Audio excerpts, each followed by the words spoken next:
Call our meeting to order. This is the June 18th, 2026 meeting of the Water and Sewer Authority Board. We will begin tonight with a few oaths of office for some returning members. Shannon. Okay, Jennifer and Josh, if y'all will stand, place your left hand on the Bible, raise your right and repeat after me.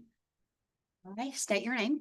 I, Joshua Mendoza, Do solemnly affirm do solemnly affirm that I will support and maintain that I will support and maintain the Constitution and laws of the United States, the Constitution and laws of the United States the Constitution and laws of North Carolina, and the Constitution and laws of North Carolina, not inconsistent therewith, not inconsistent therewith, and that I will faithfully discharge the duties that I will faithfully discharge the duties of my office as Director of my office as Director of the Water and Sewer Authority of Cabarrus County. of the Water and Sewer Authority of Cabarrus. Help me God. So help me God. All right, welcome back. All right, moving on to adoption of the agenda. Would like a motion to adopt the agenda with one small modification. We would like to move the special recognitions, both of those items ahead of elections of officers. So we can go ahead and do the Robin show here. So we'll entertain a motion to do just that. Move. Motion and a second. Any discussion? All those in favor, aye. Any opposed? Motion carries. All right, so next up now is our special recognitions, and Miss Robin has number one. Continuing the long safety history for WSACC, it looks like. Absolutely. Thank you so much, Jeff. The North Carolina Department of Labor, we were awarded 4 gold awards this year for 2025, and we are excited to bring these to you today. Beverly Metcalf and I attended the luncheon and received these awards in May. The North Carolina Department of Labor, in recognition of outstanding safety and health efforts at the following facilities, were the Administrative Office, Lake Dante Howe, Muddy Creek, Rocky River. And the DOL recognizes our staff for our continued safety records, as we have probably now on some of our records are like the 17th year gold awards. We are so proud of these awards because it says what WSACC actually believes, that our employees are our best asset. And these records are set based on no fatalities during the calendar year, and your incident rate has to be below 50% of the statewide average. And WSACC has achieved that in all areas this past year of 2025. So we have the 17th consecutive year at the administrative offices, Lake Dante Howe and Muddy Creek.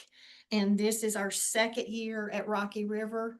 One incident can cost you a gold award and you drop down to the silver. So we have had silver awards, but Rocky River's maintained that level for the last 2 years, and we're proud of that. And I will say this, that I appreciate your support in our safety endeavors at this organization. It's been very important to us. It's important to this organization because we do a lot of things, and we have put safety first every day that we come in this door, and we are a 24/7 facility, and you guys have made that possible for us, and we appreciate that. Thank you. Excellent, thank you. And obviously we all say safety is, you hear it all the time. Safety is number one, and to see it playing out in action here, and it's been number one for a long, long time. And kudos to all the staff. It takes all the staff to be able to pull that off, but they also need somebody leading the way, and we appreciate your role. And this will be one of your everlasting things here, I believe, is the legacy, part of the legacy that you leave behind. So thank you for your leadership as well. We need a photo of this with you, Jeff, please.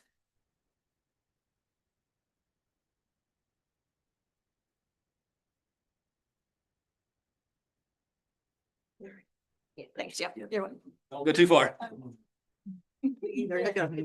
All right, she's up again, but we're gonna to sort of start our recognition tonight, we're gonna turn it over to Executive Director Chad. Right. Well, Robin asked me to keep this very short and sweet, so she had plenty of time for her speech that she's prepared. I kept bugging her about her speech, and she said, well, I would probably just start crying. And I said, what's wrong with that? But I do want to First of all, you win the award of the biggest crowd at your retirement. Don't I? Win the award for the biggest crowd, for sure. I come from a big family, can you tell? And I love them a lot. Well, Robin's been with WSAC for over 20 years, and been just a core part of our organization that entire time. She's been here my entire career.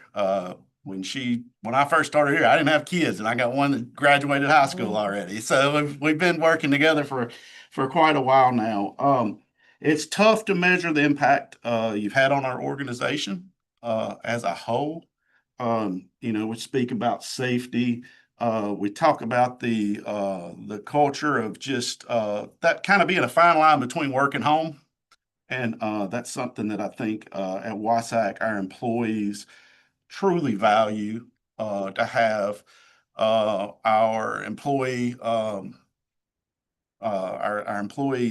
get-togethers that we have in September and have over 100 people show up for an organization of 60. That just shows that bond. And Robin's been a key builder of that culture. Man, we've had our head button times, as y'all probably can probably shake your heads too. But stuff you Just your brothers. brothers, but it's always been for the right place. It's always been for the right goal. So, I appreciate your impact on my career. You're most welcome.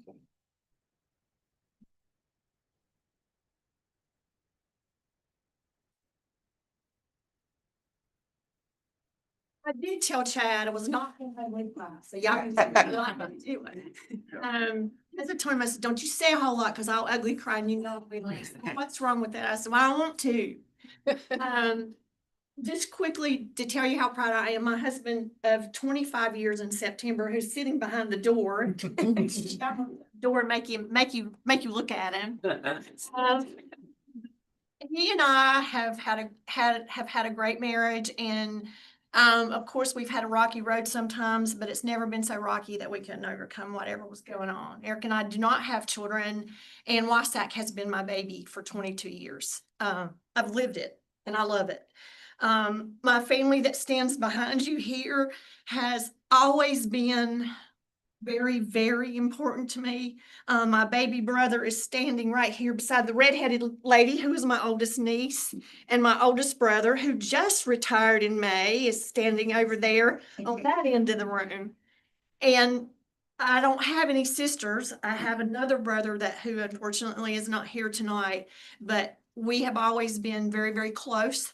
And I will say this, if something happens to Robin, they are always there, regardless of what it might be.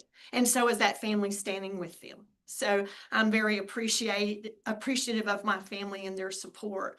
WSAC has been wonderful to me. I have had a wonderful career here, and Chad's right. You and I have butted heads more than one time, and it's all good.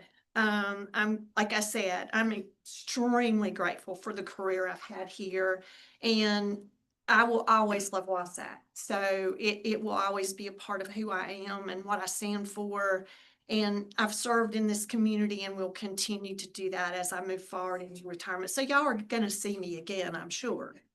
So thank you, board, for always those of you that's been with me as long as I've been here. Most of you are not anymore. That board is kind of turned over. You guys have kind of turned over to new faces, but I hope that I have been impactful to you and know that I have loved this organization and I will always love it. So good luck in the future. You've got a lot of things ahead of you guys and some really big decisions. And who knows, maybe I'll come serve on the board with you. So thank you so much. And family, thank you so much for being here.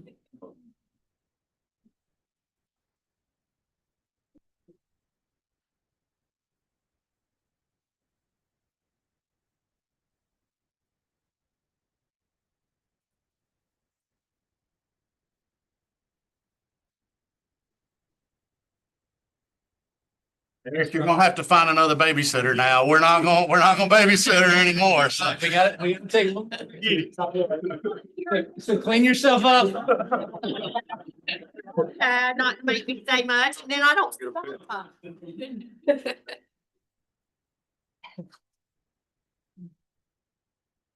And I know you stay anywhere for a long time and you only hope that you make an impact and you leave an impact. And I can say that there is no doubt what you are leaving behind, and it is a wonderful legacy in a lot of areas. And as you sort of hinted, I know you're embedded in this community in a lot of different ways, and we know you'll continue to do that and still be around. So I want to open it up to really, I get anybody in the room here. This is a great moment for this. So anybody on the board, anybody, any staff, any family would like to say anything? I will say that I thought Robin was WSAC for a really long time. That's all I'm gonna say. Like, I thought there was like nobody else that worked here except for you. So just so you know, you are synonymous with the name, and I think that will be forever. I hope you absolutely love your retirement. Did you? Robin, you had mentioned it earlier that the board's, turned over more than once under your tenure here, and you have a pretty young board compared to some of the boards that you've had. I was kind of counting before this, and I don't know, how long have you been on the board, Jeff? You're the senior. I think somehow I'm the senior. You're Yeah. the senior. You're long in the tooth, right? And this will be my fifth organizational meeting, only a couple months before Jennifer, and I'll echo that. Like, I mean, you've kept this place together for a long set of years, and some of those are easier than others. When you spend the tenure that you do at one organization, you see a lot. You go through a lot. You've got to pick up a lot of pieces. There's a lot of rebuildings over that period of time. And I think you look at the family members that showed up here today, and family members in the back of the room, and Chad's emotions here. I think all of us have that, that same reverence. Some of us have a shorter tenure with you. I can't believe I've been here 5 years. That seems like an odd length. Seems much shorter. But there was no doubt from the day I was sworn in on this board that you were in charge and you knew what you were doing. And I appreciate everything that you've done over the years. I think a lot of it goes unsaid. But over that many years, it probably is left best unsaid sometimes. So thank you for everything you've done. Thank you. Robert, I had the privilege of serving with you on the foundation board at Rowan Cabarrus Community College for many, many years. And so when I was appointed to serve on this board and knew that you were here, I knew that I would be in great hands. And so I commend you for your service here. I've appreciated over the years the hugs that we've had and the service that you've given. So thank you. And I know that you will do extremely, extremely well wherever you're planted. Congratulations to you on your retirement. Thank you, Christine. Thank you. Robin, I've only been here a year and a half, but in that year and a half,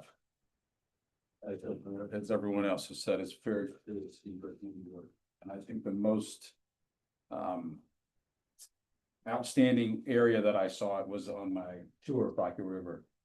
And to hear the references to you and the policies that you put in place and the policies that you helped to foster and adopt across the entire organizations, to see it in action on the ground level, and to see where it started is a pretty amazing chain to watch and to see. And so know that even though you may no longer have an office in this building, your influence continues across the entire county and service area. So that. Now you guys talked about how she holds WSAC together, but the way that she holds us together, I'm sure you can only imagine what it's like to be the only sister out of 3 boys. And she definitely is one that keeps us in line. She keeps us together. She says that we show up for her, but I'm here to tell you she shows up for us just as much as we show up for her, if not more. And we're excited to see where her new journey gets to take her and what she gets to do and be a part of. And we know that she's going to do great things with it. But it's also cool to know that my entire life, I'm 27, and I think for my entire life you've worked here. Maybe there was a few years you didn't that I was really young and I don't remember. But as far as I remember, it's been a long time that I've been coming to WSAC to go eat lunch or come see her or drop something off. And so it's been nice to know that she's been in the same place for all these years and she shows up for us the same way that she showed up for you guys and holds us together the same way that she held WSAC together. And so we're just excited that now she gets to be even more involved in the things that we all have going on and she can spend that extra time doing other things that she loves to do and travel and see all the different things. So we're really proud of you and we love you a lot. Thank you. Been around about 30 years.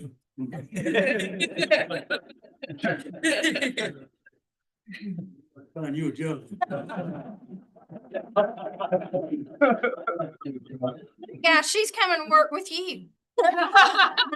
Afraid of.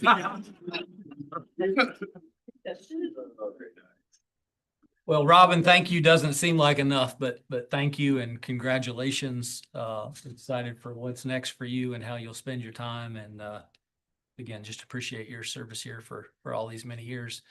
And we'll let your family love on you out here in the hallway a little bit. Take all the time you need, but thanks for letting us have her for this long. Thank you. I appreciate that.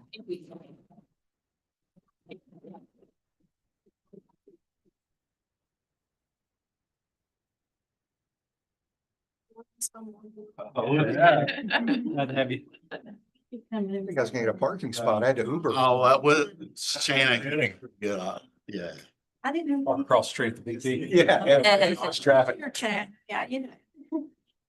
Bake refill over there.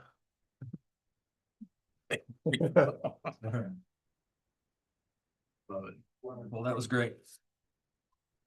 All right, we will move on to our rearranged agenda to election of officers. So this will be election for WSAC Board officers for FY 26-27. Chad, how do we start this? Do we just open the floor? Yeah, open the floor for discussion or nomination. Okay, we will do just that. So we will open the floor for discussion of specifically let's start with the chairman. Well, and I would like to point out, just so everybody knows, because we got a lot of names on here. Historically, Shannon and Wendy have served the role as secretary and treasurer, and that's been the roles that have held those. So we're really just looking at vice chair and chair, unless the board would like to handle any of that differently than they have in the past. I'd like to make a motion to appoint Mr. Corley as chairman. And I nominate whatever I need to officially say. I would second that. I don't think you're gonna get any other nominations unless somebody's volunteered. So I appreciate. I don't know if that's because we love you so much. That's right, or he'll do it, make them do it. Because I don't know what we're raising it. Well, No, and I appreciate that. A few of you, I've talked to a few of you the last couple weeks and be honored to fill this role. I'm not one to really advocate for myself in a role like this, but I'm certainly willing and honored to do it. I will say going in though, I believe that sharing of leadership over time is important to a board. So I know we had some leadership in some roles for a long time, and I look forward to allowing somebody else to serve next time, and keep revolving through the board with the people that are willing and able to fill that role. I think that's a sign of a healthy board. So again, appreciate the support. Who do we take them? All right. Yeah, we'll close the nominations for chairman. So all those in favor, aye? Aye. Any opposed? Wonderful. Thank you again so much. I appreciate it.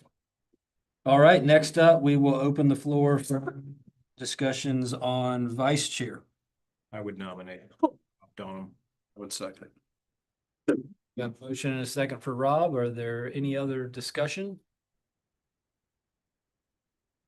yeah, I'll just say I would. Making this easy. Would just say I'd love to serve in the role. I've talked to, some of you about it.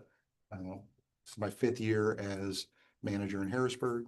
It's always been the plan to kind of expand into more of our regional leadership positions and several of our county boards. So I would certainly be honored. And as Jeff says, I do think that providing more opportunity to kind of rotate through these over the years, will be healthy for the board and create just a, you know, a deeper sense of leadership. And I will say, I've spoken with several board members who reached out and we've had discussions about that. And that has been a common theme. You know, we've kind of been in a situation where in the past, we've kind of, once you became chair, you were chair till you weren't on the board anymore. You know, and until your term expired, whether that was 3 years or 8 years or whatever that may be.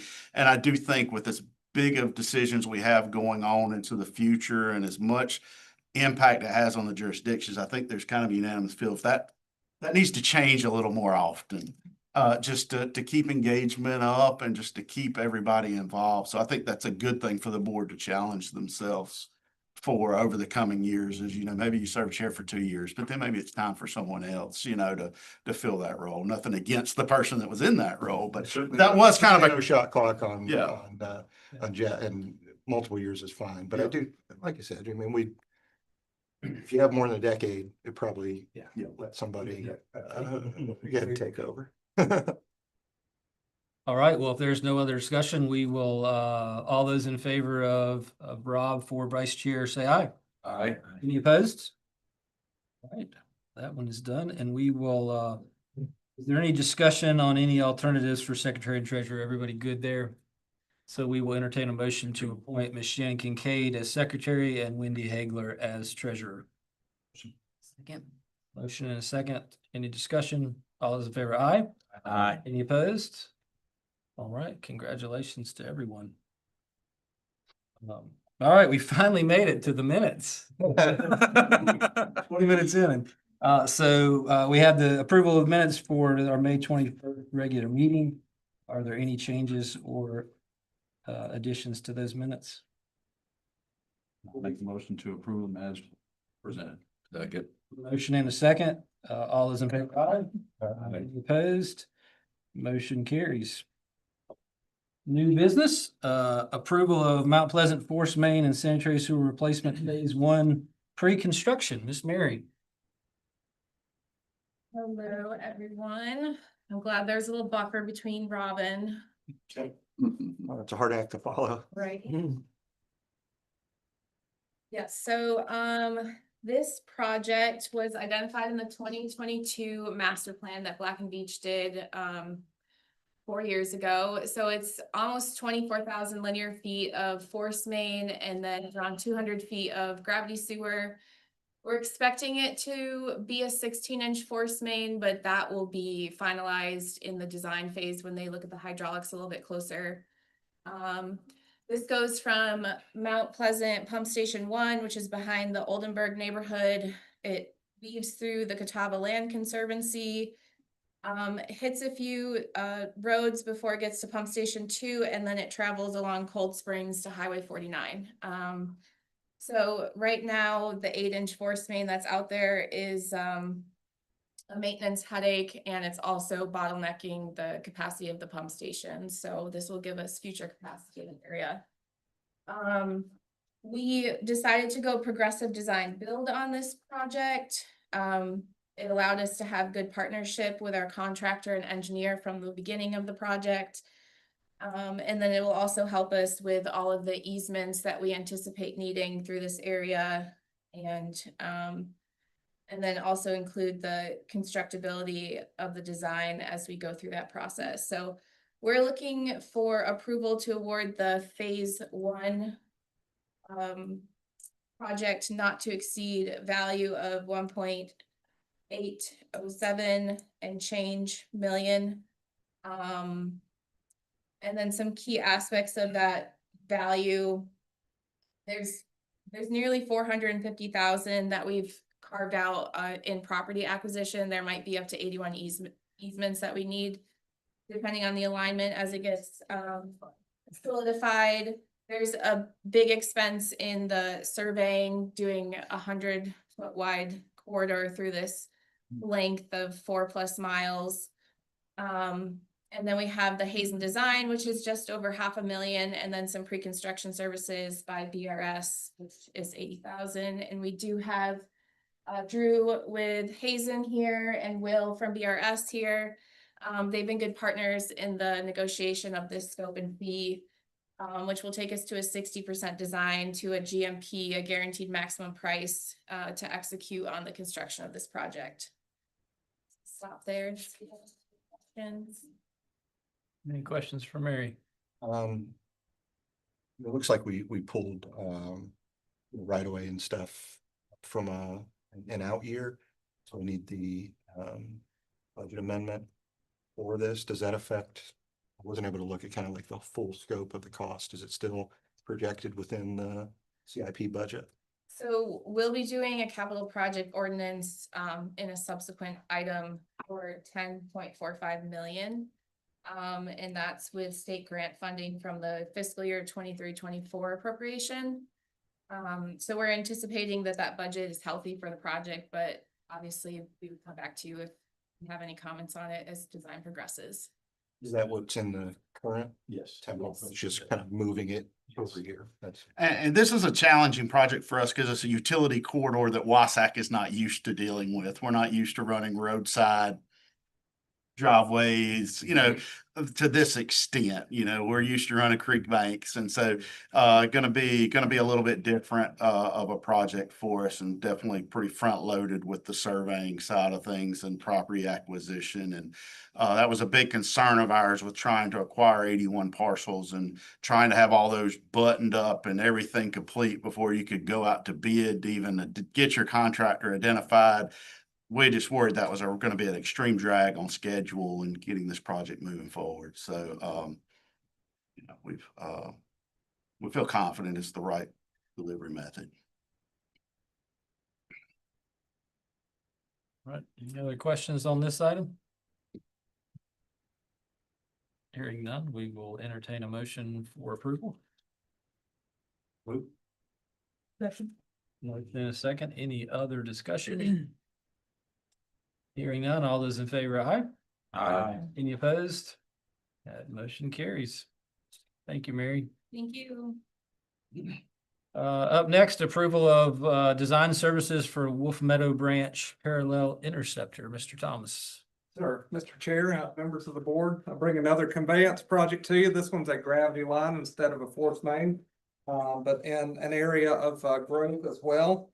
And so the Wolf Meadow Branch Interceptor serves an area between, this portion of it, near Highway 29, the Eli Lilly Red Bull area, right there at the bottom of the hill, on the upstream end, and it runs downstream to tie into Cottle Creek, downstream of there, and then runs on to the Lower Rocky River pump station from there.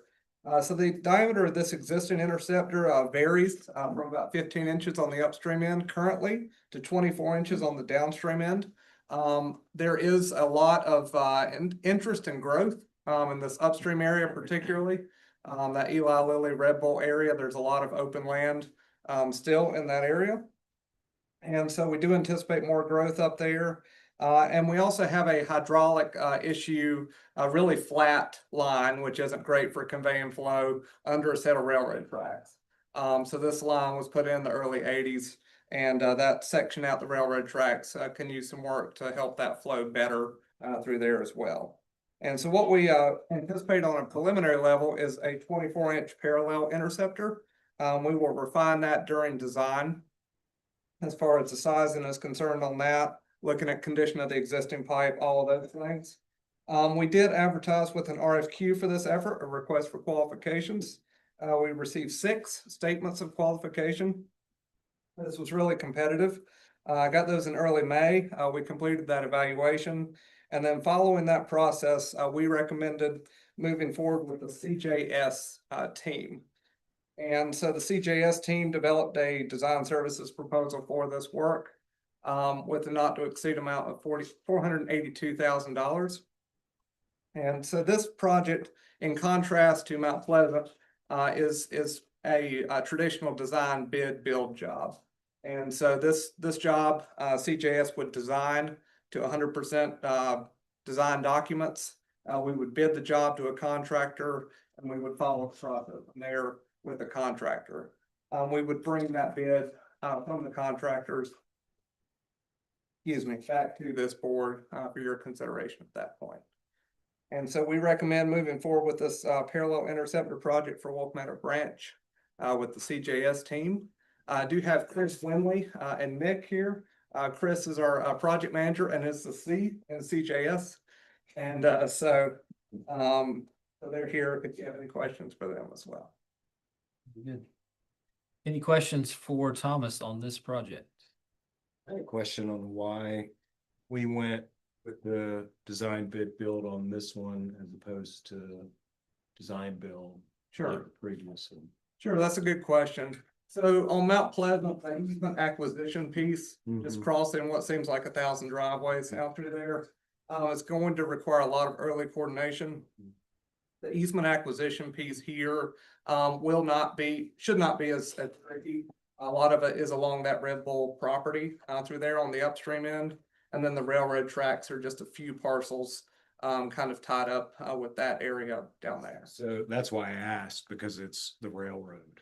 And nobody thinks they're above anybody else except the railroad. The railroad is We understand. in their eyes. So I'm worried you're gonna run into delays because of that. And I don't know if you've worked with them before. I'm sure you have. Sure. But if you have a good working relationship, or if they're gonna tell you to go pound sand until you have a contractor on board, I just don't know. But that was my concern when I saw, oh, great, there's a railroad involved. Yes, sir. And CJS did highlight their experience dealing with the railroad through this SOQ process. So we've got that, but no, that is a pivotal thing on this project for sure. It's top of mind and you're gonna. And NS is the easiest to work with on all of them, so. Right. I think only the Coast Guard's. And one thing I will add to Thomas too on the Mount Pleasant as well is it's 2 active pump stations that are involved in that project that feed on and off those pump stations, that coordinating those tie-ins, the work, just having that established coordination relationship between the engineering contractor and us and that design build just is so valuable on that. Where on this, it's gravity. It's really much more of a straightforward project from not that the contractor is not critically important, but it's not quite to the same level. Good point, Chad. Any other questions? Discussion? All right, hearing none, we will entertain a motion to approve this item. Motion. Second. Motion and a second. Any other discussion? All those in favor, aye. Aye. Any opposed? Motion carries. Yeah, we need to pay for them. Miss Wendy, moving some money for Mount Pleasant Force Main. So the first item before you is the approval of the capital project ordinance for the Mount Pleasant Force Main project. As Mary stated, that will be the 2023 state budget appropriations for this project. And we're budgeting the amount that's in the CIP for $10,495,000. So I ask that you approve the budget ordinance. Capital project fund. All right, any questions for Wendy on this one? We will entertain a motion to approve the capital project ordinance. Motion to approve. Second. Motion and second. Any discussion? All those in favor, aye. Aye. Any opposed? That motion carries. And one more for Wolf Meadow Branch. This is also the amount that's in our CIP, the $2,971,000. This will be paid for with system development fees, and I was able to find system development fees that were in other capital project ordinance that were available to transfer in here. So I ask that you approve the capital project fund for Wolf Meadow. All right, any questions for Wendy on that one? Hearing none, we'll entertain a motion to approve. Motion to approve. Second. Motion and a second. Any discussion? All those in favor, aye. Aye. Any opposed? That motion carries. So now we have approval of a budget amendment for Back Creek Interceptor Extension. So this is actually 3 budget amendments on this one. So Back Creek and Lower Cottle, that's where I was able to pull the system development fees that were not needed in those funds because we have the ARPA funds that we're using there. And then just a correction in the Rocky River Capital Project Fund, because I was originally planning on using a transfer to pay for that, and we were able to use ARPA funds for that also. So just a little cleanup for that one. I ask that you approve these 3 budget amendments. Any questions on this one? We will entertain a motion to approve. Motion. Second. Motion and a second. Any discussion? All those in favor, aye. Aye. Any opposed? That motion carries. And one more, we have approval of annual audit contract. The local government commission requires the board to approve this every year. Last year we did go out for bid, Potter Company won that, and Potter Company since then became the DMJPS. So this, the amount that was, they gave us 3 years worth of fees, and this year it'll be 33,600. So I ask that you approve the audit contract. And there's also the engagement letter attached. All right, any questions? How often do we go out for auditors? It just depends. Usually you ask for 3 years worth of fees and then you sort of go from there. There's no mandatory, it's not required to go out so often. Right. So sort of our, so if you would like for me to go out, more often, I'm happy to, but usually about 3 to 5 years. I think that sounds right. I was just curious, make sure it's not 10. Any other discussion? We will entertain a motion to approve. Motion to approve. Second. Motion and a second. Any other discussion? All those in favor, aye. Aye. Any opposed? That motion carries. Thank you, Lindsay. All right, moving on to our expansion work session. Mr. Chad. All right, I don't know if we'll move through this one quite as fast as we just move through those numbers, but I would like to kick it off tonight on this discussion with a presentation I put together as we talked about last month. I've taken a pretty deep dive into some numbers, some capacity, and really trying my best to figure out. We've talked about it so many times that we have multiple sets of numbers telling different stories. And why is that? And what exactly is that story? And how do they relate to each other? And how can we use each of those sets of numbers to be a piece of information that helps guide us as we go through these decisions? So I'm hoping that this is somewhat successful in that. So you can go on to the next. So what I'm looking at in this is 3 data sets that are all data sets that we maintain and have confidence in, but they're all different. Okay. One being the historic flows that we have at Rocky River. So this is the calendar average flow for each year, actually what went through the plant, and we treat it and we're reporting to the state. Then we have our system development fees that we collect, or the county collects on our behalf, but that we receive from those as a building permit is pulled. So that is at the time of the building permit and is based off of the size of the meter that is selected or needed for that project. The numbers as we get into them, what we did was we converted those all to equivalent residential units. So a 2-inch meter is equivalent to, I don't remember, 16 3/4-inch meters, or I don't remember the exact number, but we converted everything back to an equivalent residential unit. And then I assigned 175 gallons per day per residential unit to get a flow number. 160 may be the right number, 180, 150, but it gets us in the ballpark of looking at the apples to apples.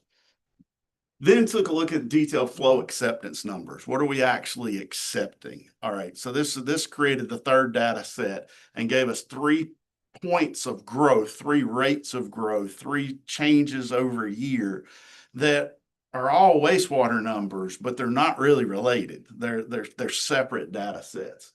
And what I'm hoping is that these will assist us as we try to dial into what are reasonable projections into the future.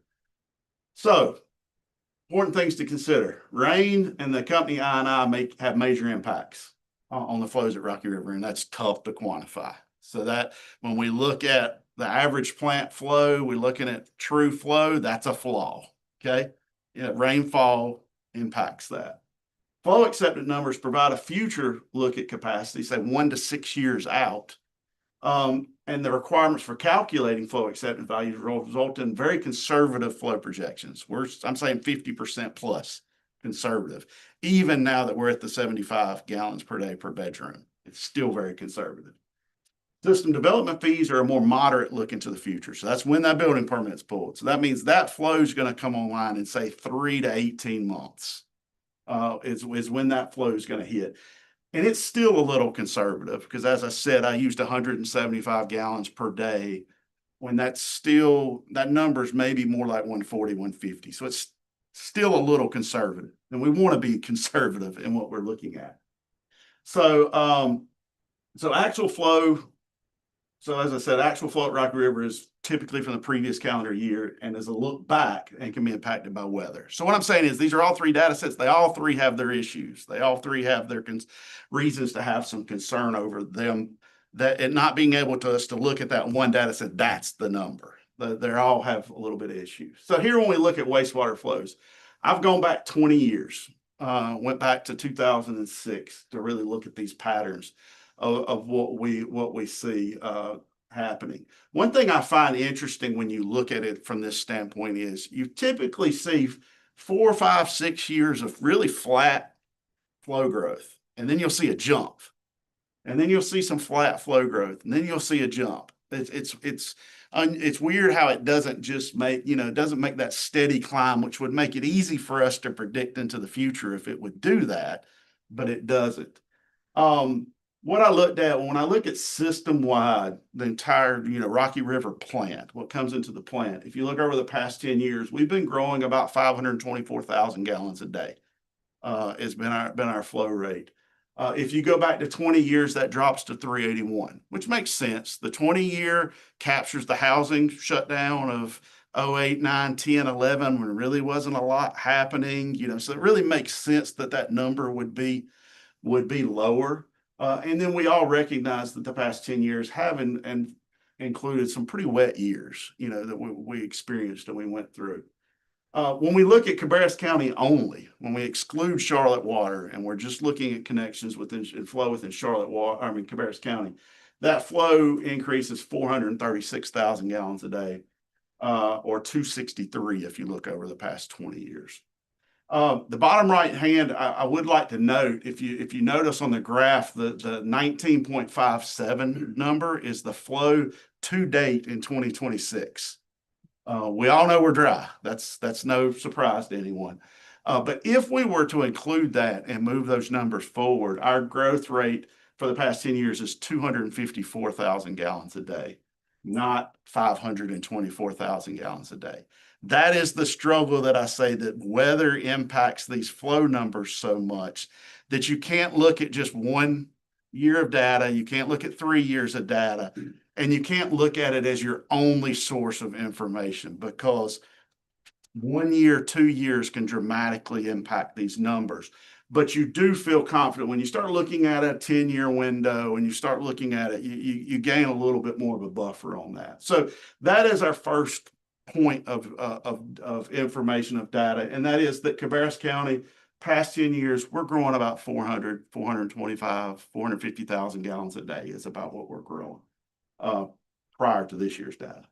All right, go to the next one, Thomas. So now we're looking at system development fees. Again, left the red line on there. The red line's growth. It's flow at the plant. The blue lines are the calculated system development fee revenue that we have brought in. If you calculate that out, this is Cabarrus County only. We do not collect system development fees from Mecklenburg because they pay for their capacity up front. Then that 10-year growth rate is 383,000 gallons, where on the previous slide we were a little over 400.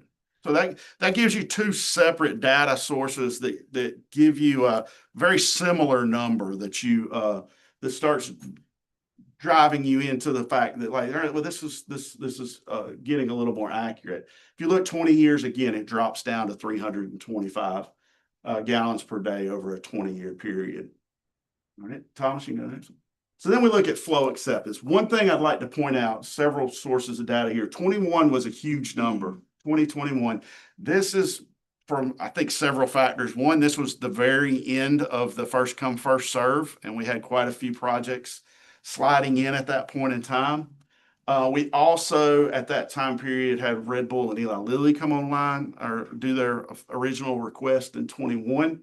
So that dramatically impacted that number in 21. Also, the numbers in 22, 23, 24 look dramatically lower, but they are representative of the 75 gallons per day per bedroom. Whereas when you go previous, that wasn't the case. So that artificially makes that look a little bit lower, as in that we're not accepting anything. You know, while we have pulled back on what's been accepted, there still has been movement. If we look at this past 10 years, it's 825,000 gallons per day in Cabarrus County only of flow acceptance that's took place. If you go back to a 15-year, which was really where our data, we didn't have the data really to go back easily, back the full 20, that drops to 667,000 gallons per day. All right, again, to me, that makes sense because we know these are the most conservative numbers we have. That these numbers are significantly more conservative than the numbers that we are using in the system development fee calculation.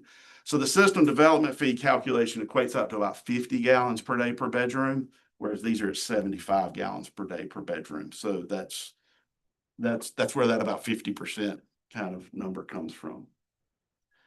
All right, if we can go to the next one. So I've summarized these data here a little bit. So we've got 3 different data sets that are all accurate, but they're telling us a little bit different story. One being the total flow growth rate at Rocky River. Then we have the Cabarrus County only, 436,000 gallons a day. That equates out to a little over a 2% growth rate within our system. If we look at system development fees, that comes out to about a 1.8% rate of growth in our system. The flow acceptance being 825,000 gallons, that's closer to a 4% rate of growth. So we definitely have that source of data that doesn't coincide with the other. So when we start planning for the future, what data set do we use? In many ways, it really comes down to how conservative do we want to be. I mean, that's truly what drives a lot of this. I did look up through this last census information and projections that are out there and available. The current projections have Cabarrus County to grow by 37% between now and 2040, which is our planning horizon here. That equals an annualized growth rate of 2.12% for Cabarrus County, which really lines up pretty well with what we're seeing. We've seen historically growth rates on flow and growth rates on our actual growth rate has been around 2% in Cabarrus County over those years. Whose projection is that, do you think? It was off, I Googled, it was off one of the census data. I can get that. Yeah. It was just a quick one that I got just to kind of get some rough numbers. So I have a question here, asking how long does 8MGD last? Okay, well, where did 8MGD come from? Well, we recognize we're going to be at 34 million gallons a day by the end of next year. We also recognize we're always going to have a developer-controlled pot of capacity that's out there that's going to probably somewhere be in the ballpark of 3 million gallons, 2.5 million gallons, 3.5 million gallons, that's capacity that comes off that 34. Then we also recognize that we don't want to wait till the jurisdictions have no capacity remaining before we begin expanding. So I feel like the jurisdictions need or want to have, at least say a 3 million gallon buffer, which would be 3 or 4 years worth of standard kind of average allocation on hand. So we definitely do not want to wait till 30, 31 MGDs the flow before we were to expand. So I said, I would think that at a minimum, we would want to be expanding by the time we were at 28, not earlier than that. We're about 20 now. So I grabbed 8MGD just as an example. So our flows at Rocky River would tell us it's about 15 years of capacity we have. Whereas system development fees say we have about 20 years. Flow acceptance say we have about 10. So again, we have 3 different data sets telling us 3 different stories as we move forward. I think the important thing to consider here, though, is it does tell us the story that with the expansion to 34, the sky's not falling. Like we have some capacity. It doesn't mean we have 20 years of capacity that we can all just sit back and we have nothing else to do. But it does provide us with a look into or kind of a feeling that we have time to make the right decisions here. instead of making rush decisions.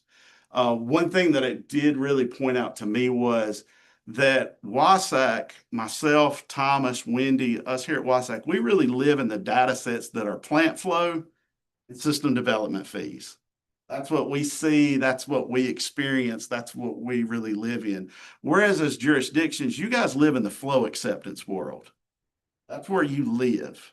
Okay. And what this data shows that if you accept 1 million gallons, it really is going to take about 500 or 600,000 gallons of capacity to meet the demand from that 1 million gallons.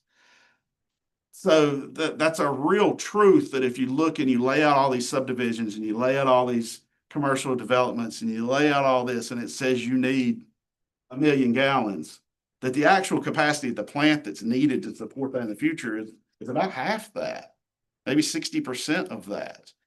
And we need to make sure that we're factoring into that so you don't end up in a situation where we have a plant that is dramatically bigger than it needs to be because of just the sheer cost of doing these projects.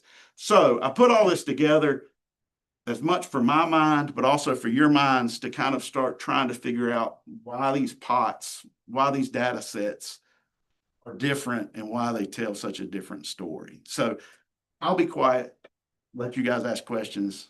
This includes Charlotte's amount deducted to get down to that 8.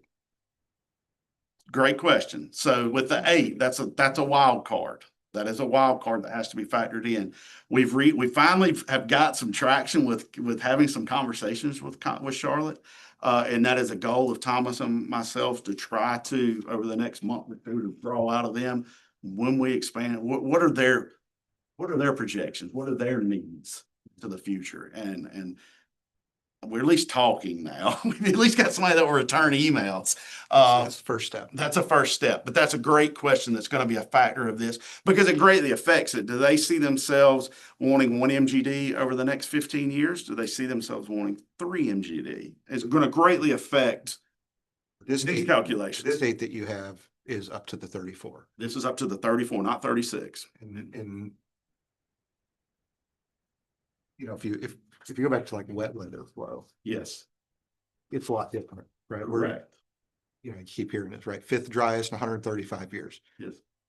We hope we're not in that scenario. Yes. And our permit makes us design for wet weather flow. That's and if we look back 2 or 3 years, we're 3 million higher. I don't think we shuttered any industry, and I don't think our population reduced. If anything, it's up.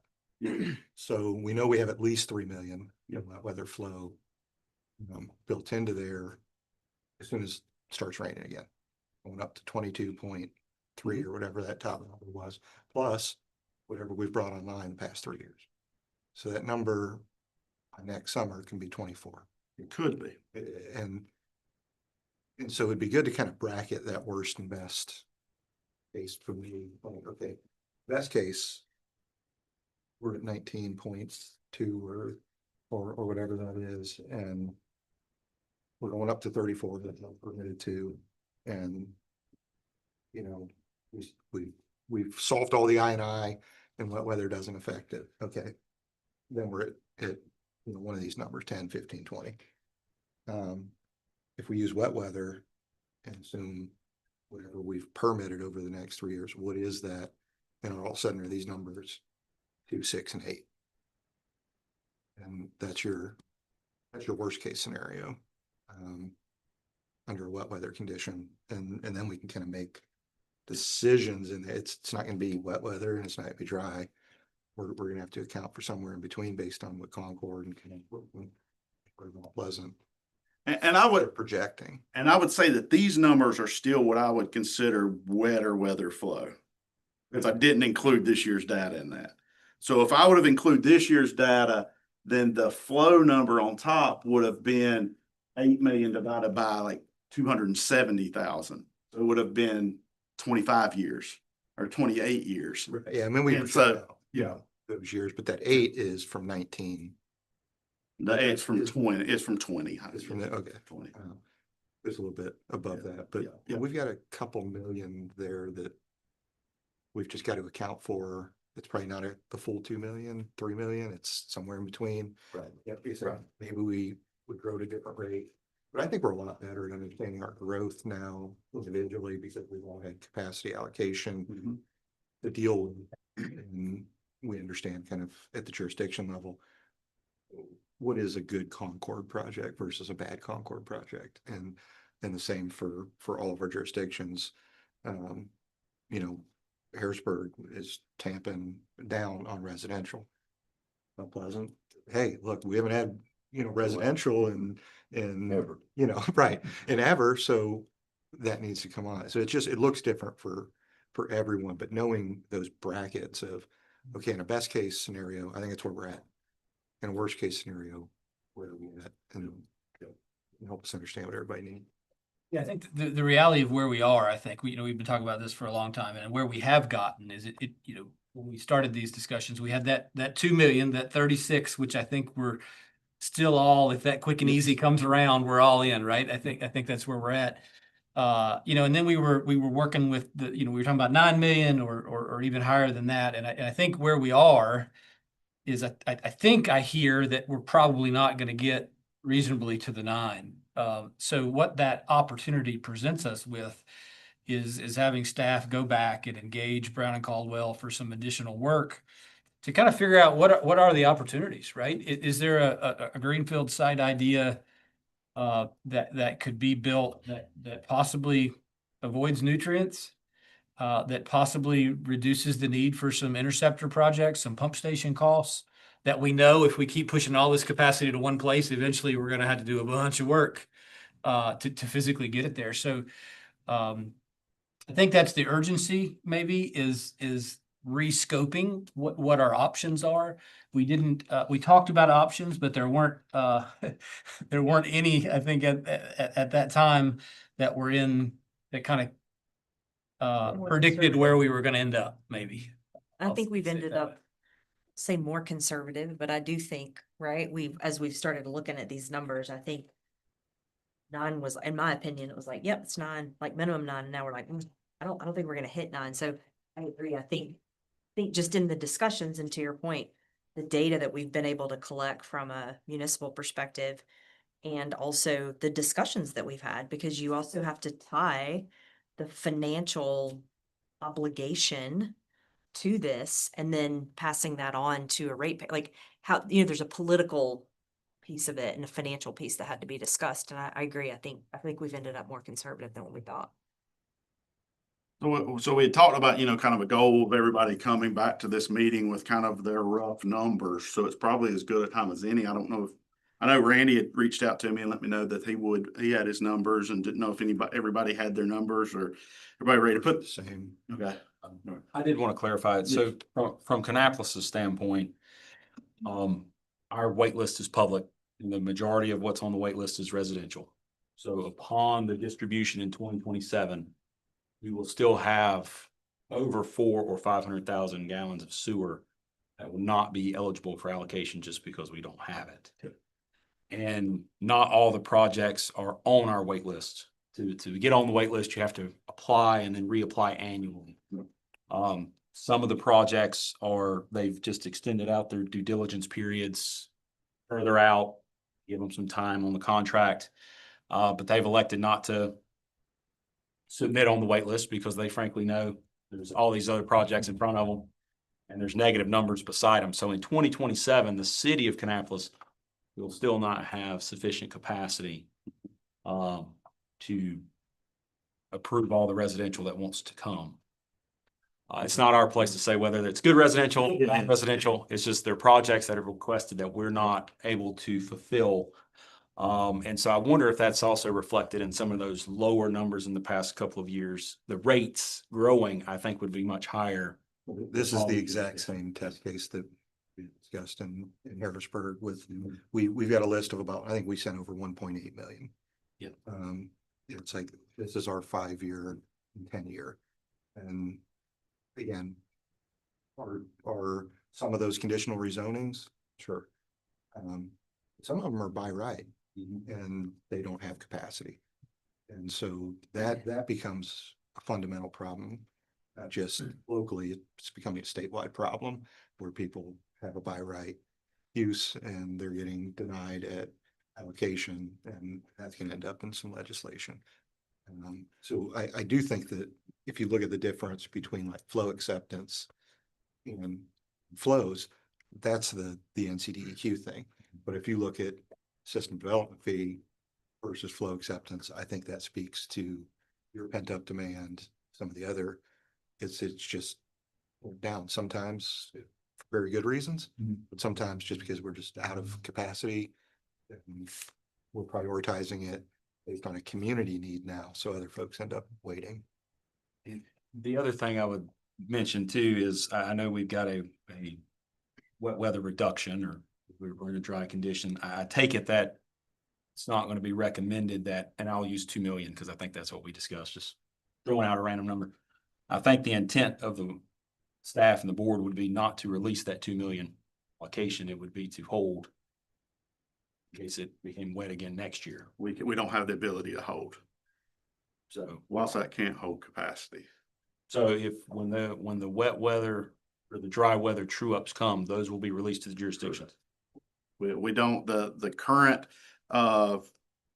founding documents and no, not the interlocal agreements, but the actual WSAC authority documents, whatever, like we don't have the ability to have capacity of our own because we don't have customers. We don't have the ability to have customers. Who authored that?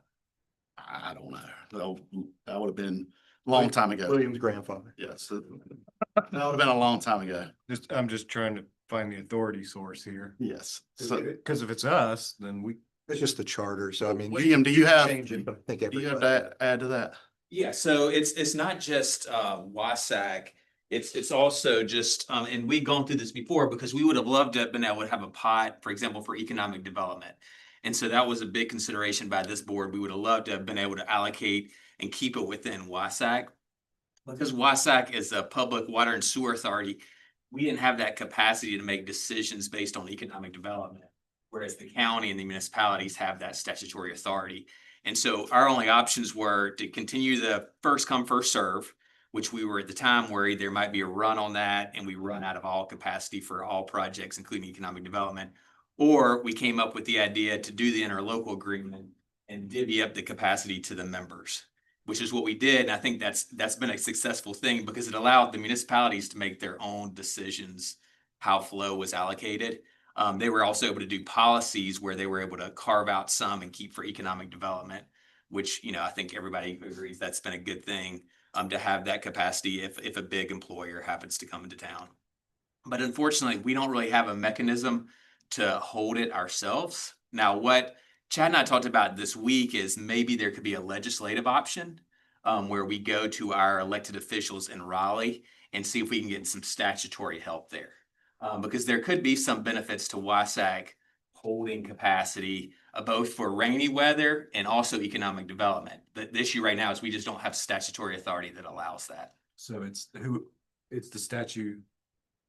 It's basically state legislation that formed this, wrote that in there. Correct, yeah. And I think allowed for the formation of authorities in general. Right. Not just WSAC. Right. So on the EDC piece, you're essentially doing the same thing because the municipalities are all doing it, but on the weather piece, we're like.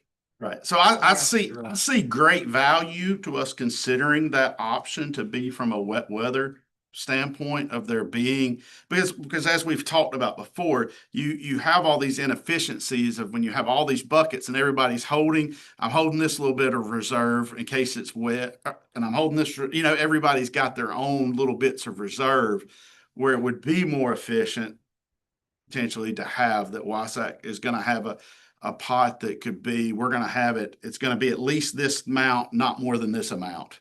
And if you have to pull out of it, then you add back to it as square ups over time, or, you try to do it in a way that it becomes that shock absorber from a weather standpoint could be value, but that will require, from our understanding, local legislation. But it could be an opportunity that we authority. do both at the same time, where we do it for the rain emergency, but also economic development. But that would be this board's discussion, but we would have to go to a higher authority, being the General Assembly. But I think we would look for guidance from this board first. Really be in trouble. Like, what are you gonna do? Go back to a municipality and be like, hey, we need that capacity back? And they're like, we don't have it. I mean, Oh, what are we gonna do? Or we've divvied out the capacity. That could be a real challenge. Mathematically, it doesn't concern me as much until we get, I mean, The closer you get. we're 11 million, right? It's going too soon, It's, yeah. it's not a big deal right now if that goes up and you have negative capacity. You still have it at the plant. Yes. So you just don't get your next allocation until it goes positive. Yes. Everybody's kind of holding it different. It is more efficient if WSAC handles directly a weather flow, ability. EDC, I don't understand as much because I'm curious what economic development project would come through that we would give an allocation for with this board that wouldn't be available to one of the jurisdictions that. I share that same thought. Yes. That should be the jurisdiction's decision, not this board's Yeah, it's like, decision. I completely agree. I with you. don't love being like, well, yeah, we're gonna give that to Concord. You may be competing for the same project. Well, I didn't even think about that, but I was thinking like, we could be very fine with it, but your residents and your politicians not. And To a comment Should you not be made, making that decision. to a comment you made last month, Rob, the interlocal allows us to have discussions and participate together, right? So we can functionally do that without, this board sort of picking and choosing projects in different jurisdictions. I just think it's real sticky in my mind. I'm just thinking that the weather just keeps coming back and we can't predict anything. And we can't count on anything. And it's like, we need a sewer fund balance. Right. Oh, no, we need a rainy day fund. Rainy day fund. But they make you do that regardless. I mean, they're just only looking at the annual. And we just happen to have several years of this dry weather that we're dealing with here. So, I mean, you guys are able to predict that. You can really dial that in very close if you have the ability. But again, right now, I'm not concerned about it. I'm more concerned do we go from 34 to 45? Or do we have other options on the table that are cheaper? Yep. Or are there logical stopping points where it's like, hey, just like this 36, like if it's cheap to go to 40, compared to 41. Yep. Then we all need to scale back a little bit. One of the realizations I think that our board had is the worst option here potentially is overbuilding. Is the worst option. Something happens, things slow down, things don't do what we think, and that bill is coming in every month. And our ratepayers are on the hook, for a long time for this. And the idea that if we do something in the middle, something mid-range, and things continue to be fantastic, we'll do it again, right? I mean, it doesn't solve the cost problem. So going. But if you have payers, it does solve the cost problem. It helps for sure. So if people are paying for this I new agree. treatment, We get the system development fees worked out, it's new revenue. more ratepayers in the pot, for sure. Alex, were you done? I'm good. Okay, I was just making sure. And Rob, I heard 1.8. So that's raw plant capacity, or is that you need enough to issue 1.8 in paper? 1/8 what we would need to issue. Okay. A large portion, and I took a note when we are kind of going through historically here, because I think Harrisburg reflects this similar to what the county's done, right? Most of our capacity on those amounts from 2010 to 2020 was residential. And that's what we built here for a long time. Yep. And we saw a good commercial influx. And now we've seen over the past, 5-8 years, pretty heavy industrial component. And those are different types of capacity, both from the allocation standpoint and from how quickly it comes on, how well it pays for itself. And so, we've seen that switch from a jurisdictional standpoint, which we're just trying to say, okay, what are we actually pursuing? What land use do we have that fits that? What's realistic in there?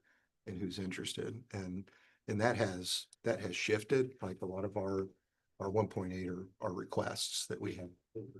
The folks that want to build, and it includes a lot of residential. It doesn't include like a lot of our entire Moorhead West area, where we had a project today, you'd mentioned interlocal agreements, like one of the projects splits the Concord Harrisburg boundary, and where they get water from, you know, are both sides on what this is a classic example of that regional approach. But I think whether it's industry, whether it's commercial, and whether it's residential matter when you look at that list. Well, and I think that's gonna be the huge question in this is the 1.8 flow acceptance, what number of capacity do you need? It's not 1.8. Is it 1.2? Well, it Is is it the one? issue at though. That's the situation Campbell's in right now. We have capacity. Just can't issue it.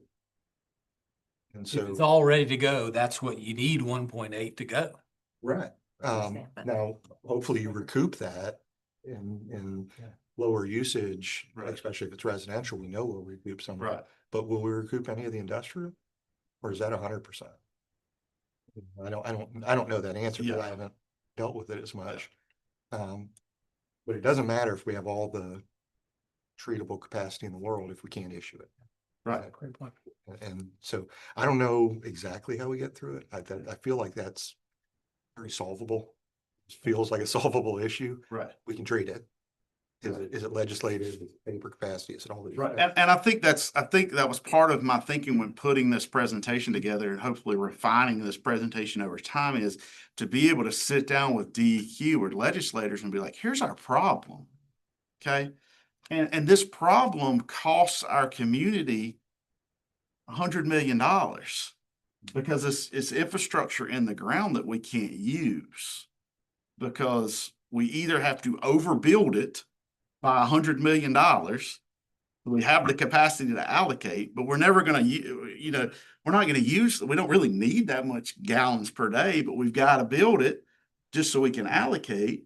We don't want to overbuild. We've all done Right, financial. right. models. So, And we go, okay, that's the worst case. right. So that's the challenge of the list of projects you have. Is that 1.8, is it really, we need 1 million in the ground, or do we need 1.2 in the ground, or what do we need that's the tough number to get to. So is it be easier for you if you had two numbers?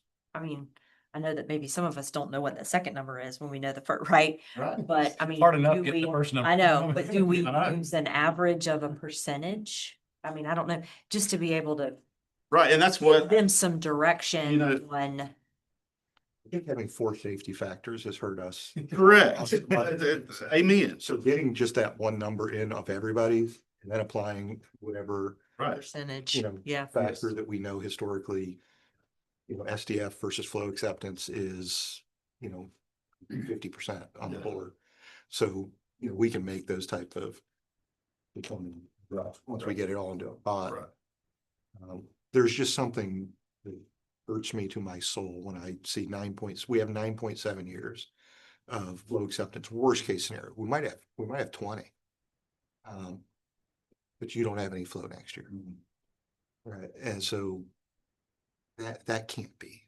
We have to get over that mountain somehow and allow those amounts to get there. Now, it might just be you guys allocated it all, and Concord's being more judicious, or some other I don't know what that issue is, but it's very hard to look Rubik in the face every time they throw another omnibus bill at us and say, oh no, you can't have sewer, but we have a decade of capacity in our last meeting. So you guys are fully allocated out now? I don't have any capacity to allocate? So, the way that we're structuring, it's, been that way since 2022.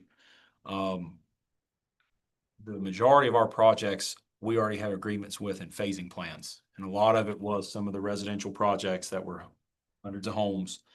Obviously, they're not going to build 300-400 homes in 1 year. It's going to take multiple years, but our distributions are laid out that in 2024, you get 100 homes. In 2027, you'll get an additional 130. So some of the projects, in their agreement, it says post 2027 needs to be determined based on what we used to call the true ups, and I think now they have an official name, but, some of those allocations are the, once the flows are tributary, that free up is helping make some of the delta up. But city of Kannapolis is sitting at a substantial wait list. And I appreciate both of y'all because we have a very different perspective, and it's important that we understand what situation everybody else is in, and we really don't, other than EDC, we have no vision further than 3 months, really. We have quarterly allocation meetings where the people have applied quarterly to receive flow, and council decides which projects rank high enough. So we don't have that longer term vision that you guys do, so we're a little more immediate, just different, not just better, not worse, just different. And I think it's working well for generally all of us. So yeah, and I think everybody has to approach it in a different way. We're all dealing with just different dynamics with it. We're somewhere in between. Yeah. These two, I took your agreement and your agreement and took what we thought was best out of each of them and created our own. So it's not a surprise that we're somewhere in the middle. But we can't be at a point where we have capacity and we can't use it. However that works. Now, I don't think at this point you're going to get jurisdictions backing off capacity that they've planned out, or we made commitments to people and things like that. But I think in that next phase of whatever we build out, that has to be a clear discussion of like, we can't just have 8 million sitting on the books. We're in the same boat. Everything we have is currently allocated. We have a very small strategic reserve. We haven't had the ability in the past to grow. The infrastructure has changed. And the information I sent to Chad, I did make that reduction.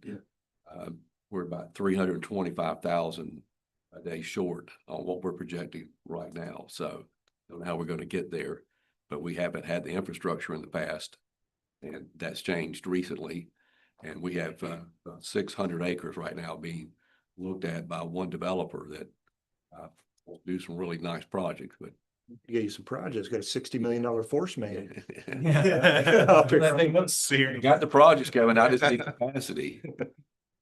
And that was where I had asked about, and I need to talk to William about this, that I asked that developer if we were able to get additional capacity, and we had that conversation.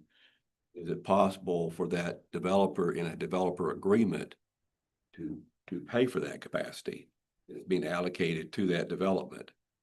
So that then as that development begins to come online, that portion begins to come off of what that developer is paying. And this particular developer said, I have no problem with that. You don't want to build in Mount Pleasant, land's much cheaper out here, willing to do that. I got to jump through all the legal hoops to make that work. It is figure out where the additional capacity is going to come from. Yeah. If we build it, we'll figure it out. That is a legal hurdle that I think the jurisdictions have as well, is that, especially since we've been dictated to how we can calculate system development fees. It's only for that we issue. Correct. That's the problem. It's not our debt. Right. And so I've beat the dead horse here, so I won't bring up our system development charges. Wendy's going to shoot me with an arrow at some point every year when I talk about them. But I do think that is our pain point on the retail side of the equation, is that we can't pass it along. So we have people that are like, I'll pay for it. Like, great. We can't take it. No. So we another hurdle. So Alex, any idea? I don't know if I just missed the numbers. So post 2027, do you guys have a number that you're trying to get to get us through that planning horizon? Do you know ballpark where you'd be?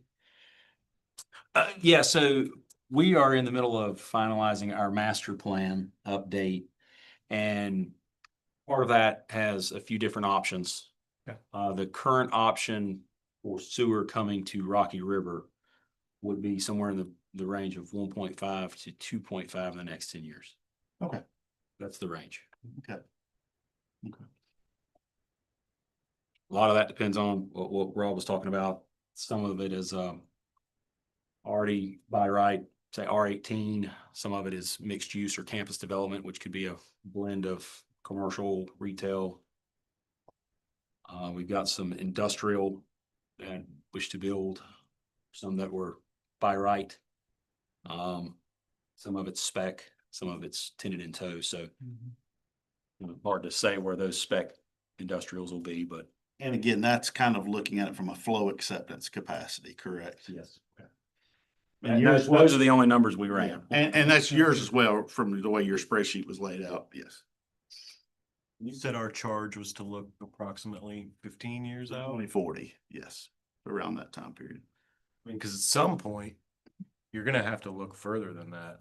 Oh, yeah, definitely. Because like, you're gonna just run out of room. Right, he's just hemmed in, physical land, right? I mean, the best you can do is then start tearing things down and building. They have a different problem than they do. Right. It's just wide open. And once they get that infrastructure. If you look at a 50-year timeline, it's a completely different story. Well, I have a little fun the other day and I went and pulled out old master plans. So I had the 2002 master plan that was done by WSAC, the 2013 master plan that was done for WSAC. The 22 master plan, and Thomas J, if you're, correct me if I was wrong, but I believe it was around 30, it said we would be around 36 MGD in 2025 was its forecast at the time. And the 2013, I believe, was 27. This is where we would be in 2025. So I get your point, but when you start projecting out more than 10 or 15 years, you're purely throwing a dart. You're purely throwing a dart and you don't know. And so that's the challenge. So 2040 is a nice round number. It's 15 years. It was like, let's I was more commenting to Jeff's point that if you keep adding to a plant, that's one thing. But if you think that it might be time to start thinking about some other locations and some green sites, like it's worth having that conversation now with that in the back of your mind of what's this gonna be in 25, 50. Yeah, and so that would be something we would definitely explore, because especially how this, depending on how this nutrient discussion goes, how that looks, is there the potential for the state to be in agreement that if we were going to go build a 5 MGD greenfield plant somewhere in the system and latest technology, all nutrient removal, latest, greatest, would they leave us alone at Rocky River at 34 and just let us keep plugging? And where you avoid that nutrient cost. I don't know the answer to that question. I don't know how the state would respond to that, but it's the potential you could do that and not have to. I don't think it would be that easy. I think they would find a way to say, well, you're adding loading to the Rocky River.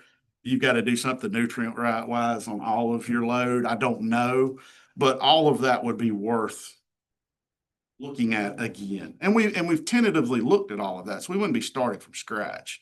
As we did the facilities plan, we began some of that lifting and looking at that. I think some of, to Ian's point, that's gonna have to come into the discussion of if we land at a 5 and an expansion, then what are we doing to make sure that the next those pieces are in place? Yes. I mean, I know What is we've the always trigger? discussed that, It's a yeah. great problem to have that we're not, we're supposed to be at 36 and We're we're not. 20. Yep.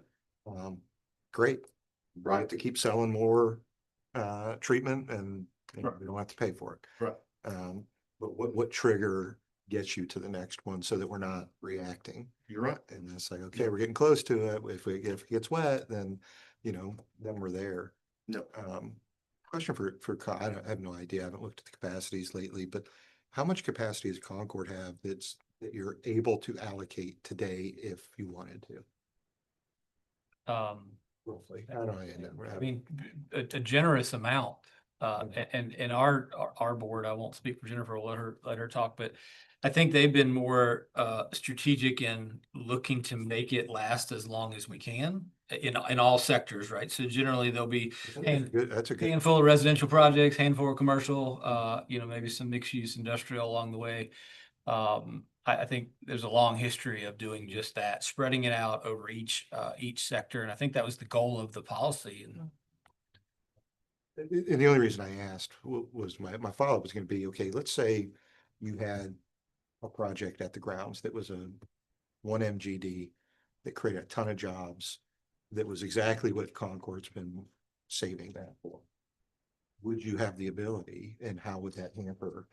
Because those types of projects do just come on, right? They're not like residential 1,500 staggered out long thing. Like the state comes and they say, hey, Toyota wants to do a battery plant here and we need one MGD. Are you in? And you're like, oh, I don't know. I mean, we've got an economic development bucket, which we affectionately call these things. And we've got 400 in there now. I believe we've got 400,000 gallons parked in there. And so that is specifically for that use. We actually have in the policy that if we dip out of that economic development bucket, then the non-residential flow fills it back up. So the idea is if we completely ran out, the last thing that's left is that economic development bucket, because that is the property tax, that is high wages, that's quality jobs, quality investment. So we have more discretion in that. but yeah, the other thing that we haven't done is we haven't even really put a dent in the 27 yet either. So we're still operating. We have some residential projects that we've pushed out a little bit just because can't practically build that many that quick. We've played some games a little bit with Red Bull because it just took them so long to get up and going.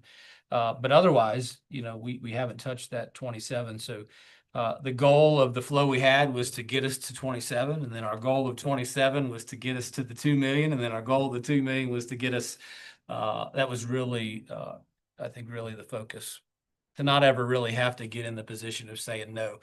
We wanted to close the valve a little bit, but leave the valve open enough to continue. And I don't ever want to diminish the idea that the jurisdiction allocations being held for the right project is bad. Like that is exactly, I think, what everybody in the county is demanding that jurisdictions do. Like what is good and what is bad looks different in all four jurisdictions. So you would just hope that if there's something good, Concord, it's going to be good for the region, and therefore it happens. And the same for everyone else.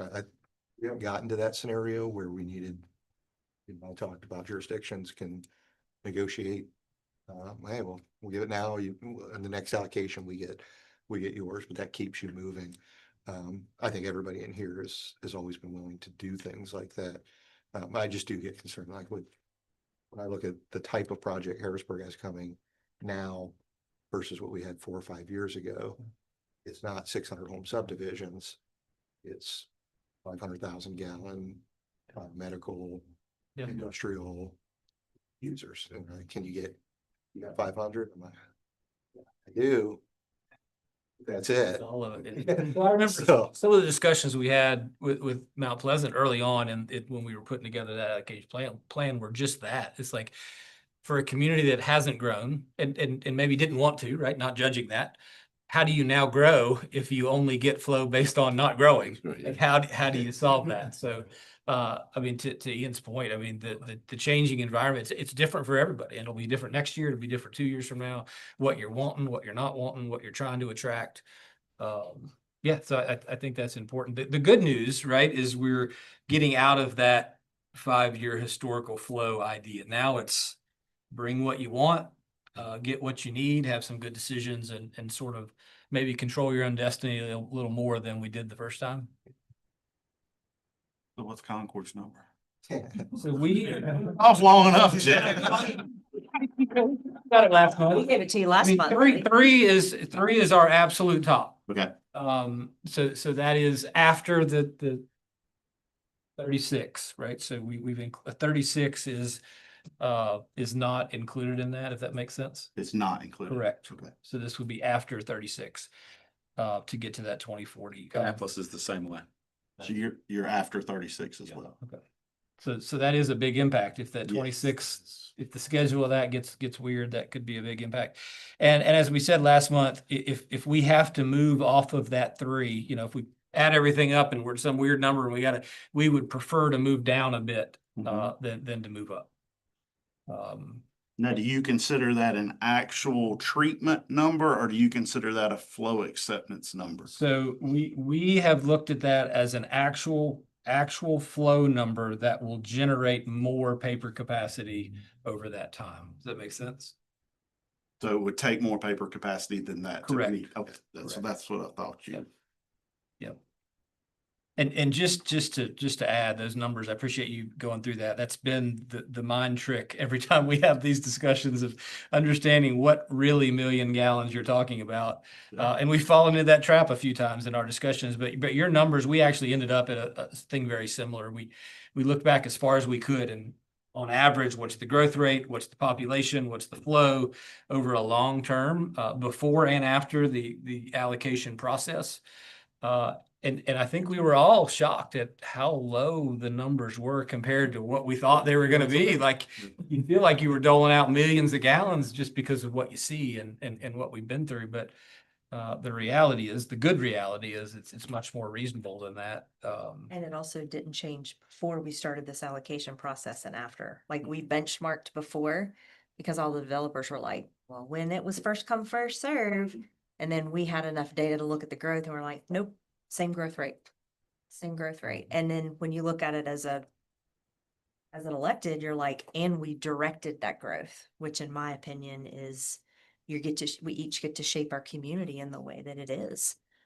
So we were very surprised by that. Yeah, we talk about smart growth all the time, and I feel like we're finally seeing what that might look like. Well, and we pretty much see I see in the numbers and the flow acceptance request numbers of them being, if you take out the 2 oddball years, one, the last first come, first serve year, that there was kind of a slug of projects, and the Eli Lilly Red Bull year of projects, we see it very flat as well.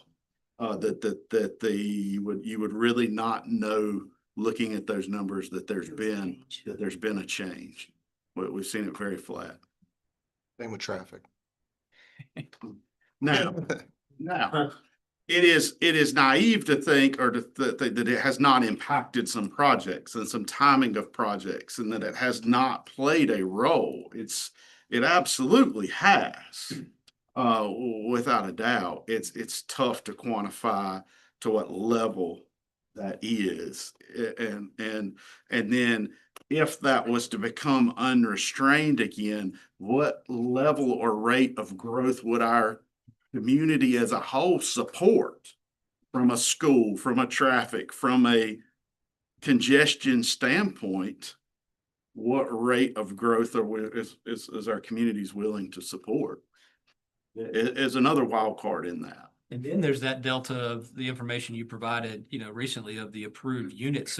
So those units have already gone through this process. So those thousands of units still have to have that. They haven't had the impact yet. They've had the impact to the sewer flow or the paper allocation, but we haven't seen it out on the road at the traffic signal yet. So now, was your number after 36 or after 34? After 36.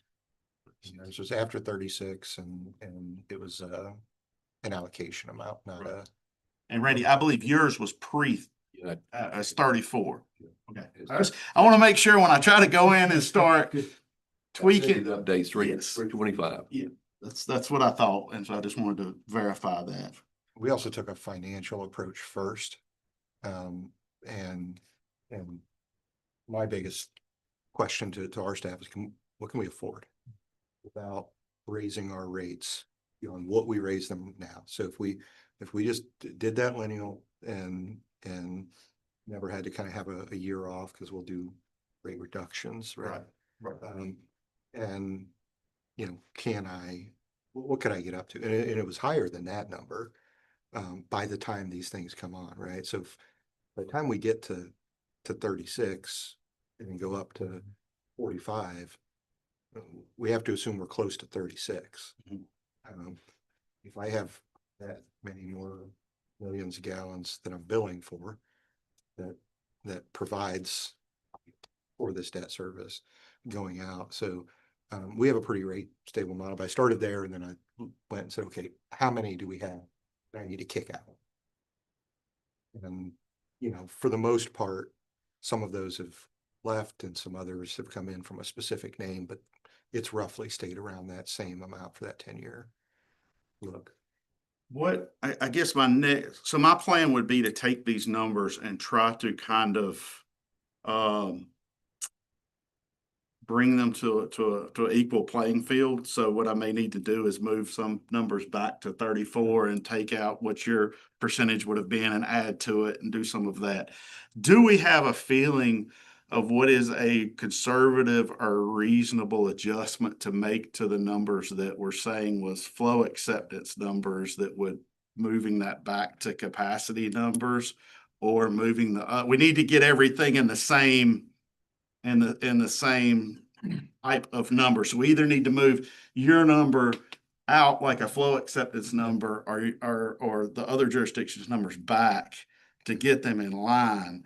And I think that needs to be a decision that the jurisdictions have, not a staff decision within WSAC necessarily. And it's not something that we make tonight that's what we're stuck with. But I would like to be able to come back to the board with some kind of refined numbers of this is what this looks like. What reduction factor to use for like Lilly and Red Bull and big dogs like that? Well, when we did our calculations, we actually did the same thing twice. One just completely ignoring that ever happened because it skews your numbers like crazy. Taking like your annual growth. Yeah, so we did one of each, and we actually, I believe, ended up going with the numbers without them. So it was another, to use the word conservative again, another. So it's a tough question. I get where you're with what you bring on every year. I'm going on with, I can't look at my past. My past is not indicative. Well, and that's why the discussion earlier, I think you guys are in a different, just have a different view. Yeah. And rightfully so. So it's, you've got to get 1.8 allocated as soon as you can to wrap these projects up and get them moving. And then you'll actually get a little bit of that back to help you go a little further. We kind of just digested it the other way around. 60% of that goes back is a safety factor for Concord, right? And the other jurisdictions, if we're doing that, you know. Yeah, we've got to make that That would decision, be, obviously. that'll be tough. Doing it as you get what you buy, and Yeah. and That's going to get a lot harder. I think there's going to be some trades that happened on the back end for mostly for economic development, big projects. But you know, Concord's one of the biggest cities in the state. It's a mature. Either you can look at 10 years of growth, you can look at 20 years of growth, and you're going to see it's A little more usable data. Yeah. We can't take Mount Pleasant's flat growth and project it out 20 years. Its percentages are going to go through the roof. Harrisburg's unique. You know, Kannapolis is in a redevelopment. I&I is a big deal in the downtown because of the mill legacy stuff. So I think that everybody just kind of understands their numbers better. I would just ask us to convert it to whatever we want. So if we want to go up, ask them to convert it. If you want us to go down, ask us to convert it. We can convert it pretty easily. The other question I would be interested in hearing feedback from the board as a whole. We know when we look at the last 10 years, the last 20 years of our community and the amount we've grown and changed as communities or as a county as a whole, everything that's took place. Do we believe when looking at some of these numbers, we're going to grow at a significantly faster rate than we've grown over the last 10 or 20 years if we have the sewer capacity? Or do we feel we're going to grow at a rate that's similar to what we've grown in the past 10 or 20 years? Or is that an impossible question to answer? I think everybody will give you a different answer. I actually took a note when you were going over it. From a percentage standpoint, the metro area, the urbanized area is what grows. Right, so you go out into all the white behind you, the growth rate's nothing. As those urbanized areas get bigger, that growth rate comes down. But from a sewer capacity standpoint, it's not built on percentage, it's built on volume. And so like, when I look at, that old metro area, and it grew at 4%.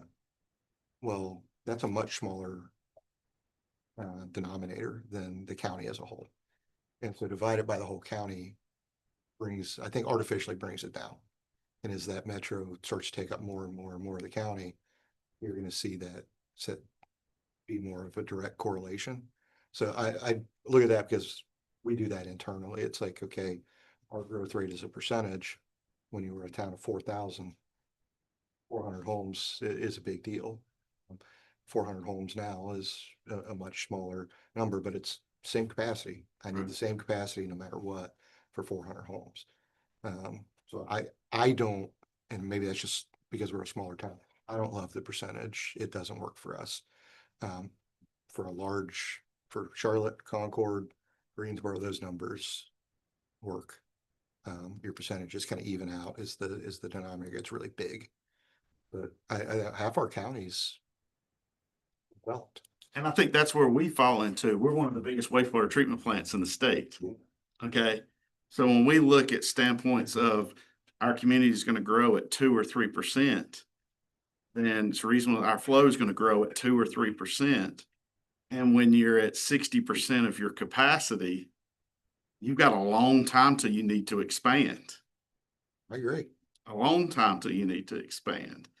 But yet it's still, we keep coming back to, but your numbers, flow acceptance wise, say we need to expand much faster. And there's still that disconnect of which number do you trust, or which number do you put your faith in, or how conservative do you want to be, and how much are you willing to spend for that conservatism really comes down to the big answer there, because to the big question. How are we, I guess you can measure average flow, but I know this is getting ahead of the game, but let's say back to your question of, are we buying flow or are we buying allocation? When we figure this out, right? If you want 3 and we want 2 and you want 2 and round all those off. And then you split the bill and you allocate 2, but you're only flowing 1.5. Where does the other half go? Right. I think that is a crux of that, how you calculate that in that percentage, because I think we're all held accountable for whatever that decision makes when we start buying capacity. Right. So it really doesn't matter other than not building to a weird number that isn't constructible. You got to get to a constructible limit, but if Harrisburg says, hey, we're buying 1.5, all 1.5. Yeah, it's no different than Charlotte We water. use it, we don't use it. Yeah, I mean, it's no different than Charlotte water is at that point, It might last us 30 years. Yep. But you're in for the debt. So that's over with. Now you get to allocate that out for as long as you have it, whether it's flow allocation, whatever we're using to make it. But the error then becomes the jurisdictions, and we're not necessarily all tied to that debt error. I guess the second part of the next part of that question is, with the data that we have in hand from Kannapolis' standpoint, I think Kannapolis and Harrisburg and Mount Pleasant are probably feel the most pressure for things to change and for things to move forward. We have the capacity that'll be coming with the phase 4 expansion. And optimistically, hopefully we have another section of capacity with going to 36. We just don't know on that yet. We can't count on that yet. How quickly do we feel like we're going to need to go beyond that? Do we feel like, I mean, I'm just like not committing to, but just like how quickly does your gut say we're going to need to go beyond that? Well, and that's so hard because like from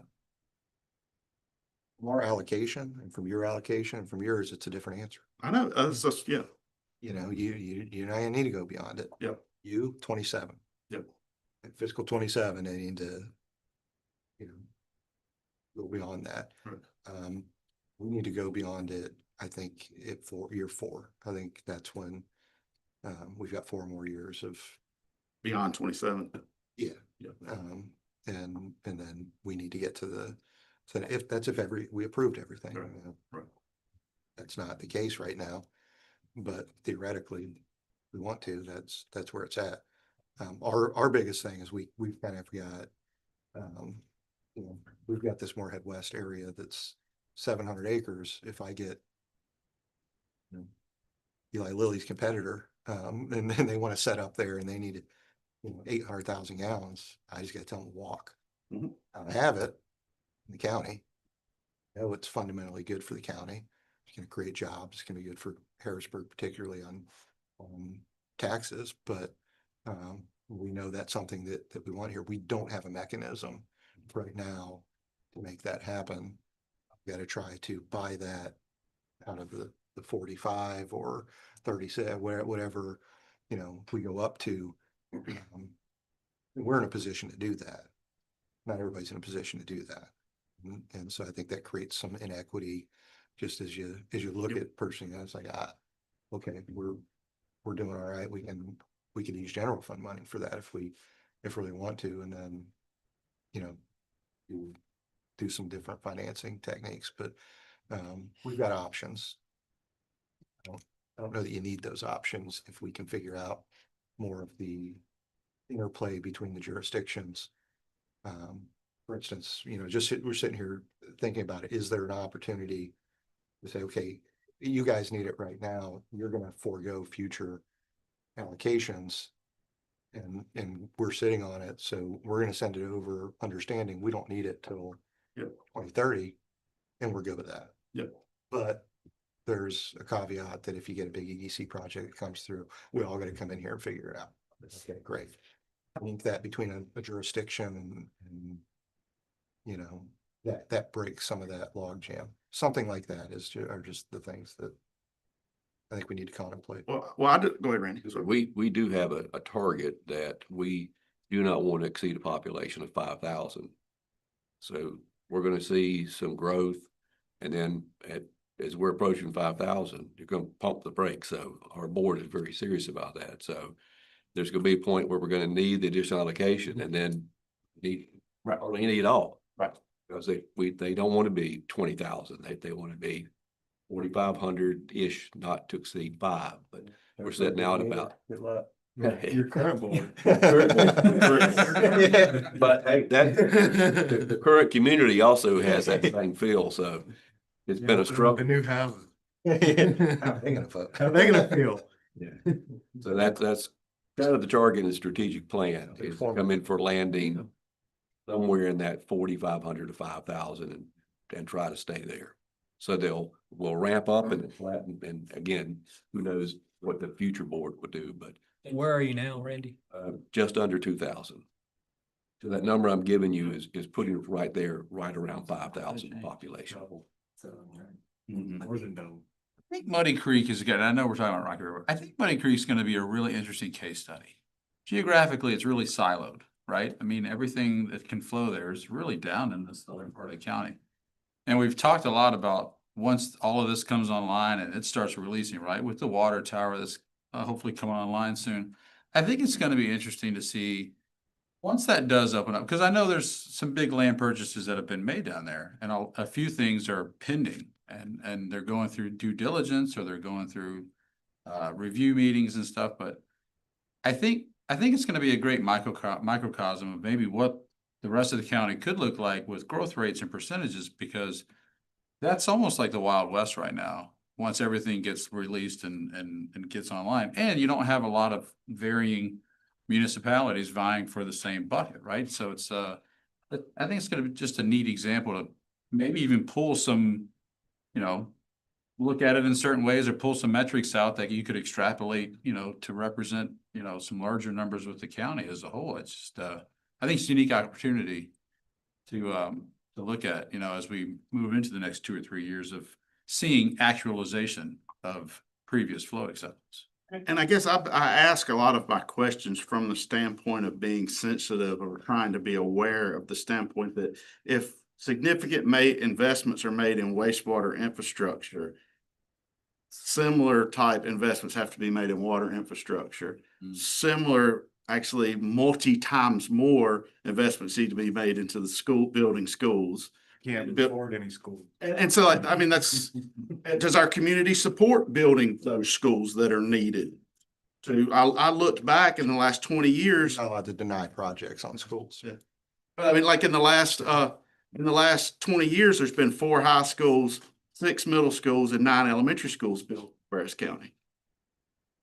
At a current today's cost of $1.4 billion. Are we going to do that again at an accelerated dollar amount in the next 20 years? That's why I ask those questions, not to try to make a decision but just to make sure that we don't end up with what you said, a multi-$100 million investment in sewer in the ground in a plant that doesn't get used. That's what I just want to make sure that we're considering all factors. What was everybody's horizon for the numbers we just gave? Yeah, so what I'm hearing, in here is you'd be at about 42 at the top end by 2040. So it gives, 14, 15 years to get to 42. We're already planning to get to 36. Is that number more realistically lower than that based on everything that we've seen historically? Is 40 a number? And 2% growth rate that we've seen would have us at about 27 million gallons a day actual flow in 2040. Would have about that. So that would be 15 million gallons of capacity in the ground that's not being utilized. It's a big number from an expense standpoint. It is, and that doesn't mean it's not the right decision. We have to make sure we're factoring in. The same calculation says we'd have 7 million if we did nothing. That same logic says we would have 7 MGD available in 2040. Yes, correct. Nothing. Correct. If we don't go to 36. Yes. If we just stay with what we're at, we're going to have excess capacity of 7 MGD in Correct. 2040. Does anybody in this room believe that? I mean, that's what the numbers say. Those are the decisions. From a flow. Does anybody believe we're going to be sitting? Well, yeah, if we don't give any out. If we don't give any out, we'll be there. But we were at 23 3 years ago with wet weather. I mean, I don't see any chance that we're sitting here only 3 MGD higher than where we were at a couple of years ago. 15 years from now, again, I don't know about everybody else here. I won't be at the table. And I'm assuming most of the elected officials won't, and that a lot of the new elected officials will like growth more than previous elected officials, because that tends to be what happens as counties get bigger. And so I don't think there's gonna be a collapse in population in Cabarrus County. No, I don't understand. So if we're here in 2040, not you and I, and that's true, then maybe a beer, but I just don't see any chance that we don't need capacity in 15 years. No. So the last 18 years have resulted in an increase in flow of a little under 6 million gallons a day. Is the last 18 years. So last year we were 21. Another 15 years. I think we will be in that 27, 28 range in that time period. Now, Red Bull is a big slug. That's an additional 1 million gallons a day that has to be factored. Other Red Bulls will approach Cabarrus County in around 15. From a water supply standpoint. What's the MGD that Red Bull would want? Yeah, just over 1. We think that's wastewater. Yeah, wastewater. We think they'll be a little under 1 once they get all done, but yeah, I mean, we've had some other very large projects come through, some of which are equal to Red Bull. Again, you start to pivot to the water. We don't want to get to that decision anytime soon, because the cost of that far exceeds the cost and effort it's gonna take to expand sewer, and that is a community-wide nightmare to have to go through that process again. So that's, I think that's the fear, is once sewer gets, not that we're ever be done, but once we roll out of the sewer challenge, if we're not careful, we're gonna quickly face another nightmare discussion about where are we getting all this water from. And that's some of the discussions we had around this table early on, thinking about expansion limits. I mean, we were talking 50, we were throwing out 54. It's like, wait a minute, we don't have that much potable water secured and for the next 50 years. Like, what's we gonna go after that animal too? So, yeah, it's some of the biggest challenges we've faced in a while, for sure. I just know, like, I mean, we're talking, these numbers, but I think we're looking at a historically residential. Yeah, you're correct. Yeah. Yes. Yeah. And industrial. That was late from here was 700,000 on a day user that wants to ink a contract with the landowner. It's like, do you have water? Does this zoning fit? Yeah. And half of that question is, yeah, zoning will work. Right. See if I got sewer Right. capacity. Right. Now water, because I've got a second agreement with Charlotte, but sewer, no, I don't. I mean, I have 750. We're gonna cut some people's necks that I've. Difficult calls to make. Yeah. And so my response to that for the flow in 2020, you asked, can anyone see that? Yes, I can see that. The data shows me that is where we will be. Would I bet my career, would I bet money on that? No. I mean, I can obviously see a situation where it plays out differently than that, obviously. And so, I feel like my role in this is to try to educate and facilitate, not to make the decision on any of this. And so that's what I'm trying to do. And so, like I said, WSAC, we genuinely, truly live in actual flow system development fee. That's what we live in, of what we're actually seeing. You guys live in flow acceptance, issuing that flow acceptance, planning out the fee. That's not the world we live in. So we have different perspectives, which is good when we come to the table on this. And we both have to utilize those perspectives to make the right decisions. That we had here got us significantly further ahead. Oh, yeah. Than we've ever been, right? I mean, we're not looking at 54. No. Yeah. We're not looking at 45. We're looking at 42, which if everybody cooperates properly and you don't have multiple safety factors, is that number 39? And we only need to find 5. Yep. The Greenville site or some other cheap. And much less than $500 million that we were talking about at one point in time. So, just getting to numbers that even if we're not committing to them are roundabout numbers that we can look at a jurisdictional level and say, I can take a little less and we'll figure that out in 7 years when.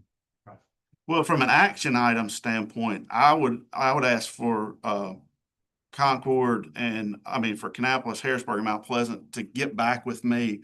What you were flow acceptance number, you were 1.8, is 1.5 okay? Or is 1.3? What what does your kind of your gut say, or what do the numbers say? And same thing with you, so we can get to the same. You want us to convert to flow?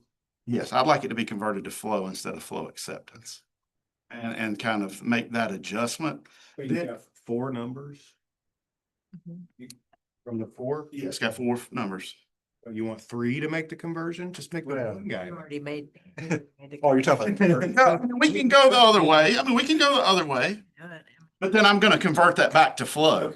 So ultimately, That's his language. Ultimately, we're going to get back to flow because that's what's on the permit, and that's what we have to expand to. And I think it'd be different if you're going to calculate it different than we calculate. And I think, like in Randy's instance, Mount Pleasant's growth is going to be 75% residential.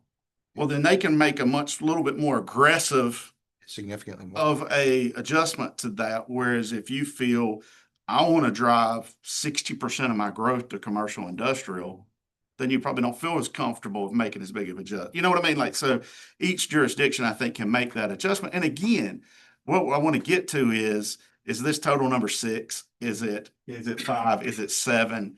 And then does the board as a whole feel like it's time, let's engage and start looking at some rough numbers on what are our options? What are our things to consider? And that would be my, so I will bring back to the board once I get those updated numbers. Here's our outside numbers. Also, I'm going to go through on some of these numbers and update them worst case. Okay, like what was that? If we would have done this evaluation 2 years ago when we were 22 MGD was our actual flow, what would these numbers look like? And I can do that easily. That kind of gives us a worst case look of what it would be. And I'll look at it as what would it be if with the flow we have right now? Like, do I see the weather pattern we had from 2020 until 2024 replicating itself anytime soon? No, I do not. It could, but no, I do not. We went 15 years where we probably had 30 days in 15 years that water came over the spillway at Lake Howe. And we probably had a year in 22, 23 where it came over 95% of the days for those years. That we went through some extremes in weather both directions because those droughts were very extreme as well. So I can look at those numbers a little bit and kind of give us a best case. This capacity looks like it could last us this long. Worst case, it lasts us this long. I think if we have those brackets. Yeah. And, it sounds like if we all convert, we're going to come somewhere close to 6. Yes. Then you can get a logical construction thing. Say, well, logical stopping point is not above the worst case. So we've got to get above that worst case. And then our additional action item from WSACC that's very important in all this is to try to continue to get numbers from Charlotte Water, because that's going to obviously factor in to this final number as well. Yeah. Great discussion. Would y'all like for me to send this presentation out to you guys, or do you have a desire for it? Or take it? Yeah, I'll send it out to everybody. I'll send it out to everybody. All right, very good. Anything else? You still got the floor. We have executive director updates next. This is quick. So easy. I would like to point out, we talk about water, talking about weather. Cottle Creek levels is down 1.3 feet. Slowest we've been in a many years. There drops almost half a foot in the last week. So it's dropping hard at this point. We're on into summer now. We're still only a little over a foot down. We should be fine from a water supply for this year, but definitely seeing that drop in that reservoir accelerate. And I know you said Fisher was down quite a bit, and you guys are still down, correct? So that would be that's just something we'll keep an eye on. It's not surprising with the weather. Maybe we'll get some help tonight for some good rains. What does that take to normally stabilize that? Is it like, hey, we've got to see, X amount of rain over the winter months? And it depends. So I always Van Rau, the engineering director, when I started here, me and him, he used to get so tore up about that because we would get 3 inches of rain. He said the reservoir didn't come up any. And I was like, well, Van, it's because the ground's cracked open. And the first thing we got to do is we got to get enough rain to get the cracks closed on the ground. Then we've got to fill up everybody's farm pond that they've got. Then once they get full, the creeks will actually start flowing again. And when it does, we'll start getting some inflow into the lake. So, it really does happen that way. You got to get the ground saturated so you start getting some runoff. So that'll fill up all the farm ponds, and then it'll get the creeks back flowing, and then you'll actually start seeing some inflow into the lake. So Here it can be very localized too. Yes. I'm going over, Lake Norman, and it's up 3 feet from where it was a month ago. And I drive over Lake Howe, and I'm like, oh, I haven't seen dirt for 10 years. What? Hold on. The other lake started filling up. Where's our lake going down? Our lake is very susceptible to a drought because it has a very small drainage area. Does not have a big drainage area for the size of the reservoir. So, you asked me, I think we would probably need to see multiple months, maybe 2 or 3 months in the 8 inches of rainfall, 6, 8 inches of rainfall to even start seeing an impact of that starting to. In your opinion, do you think the abnormal snow melt that we had earlier this year helped sort of stave off some of that? Probably why it waited to now to start dropping real hard. Yeah. What I tell you, what we saw is there was an Easter Sunday rain. Yes. We were actually at my wife's parents' house in Rowan County, which is right where we need it to rain. And Lake Fisher pretty much was full after that event. And so from Easter to today, we are 49 inches low, so 4 feet since Easter. And we've had some rains here and there, but so she's going fast. It just all comes back to that inflow. Storage is great, but if you're pulling out more than's coming in, there's only, the math's pretty easy. May was great. That's too long. June has not been. Well, and I think you look at that too. You look at where you are in the year. It looked like we were going to be much worse off, I think, earlier. That doesn't mean we're any better now. But if something doesn't happen fast, we're gonna be in it. May help dramatically against the rain in May.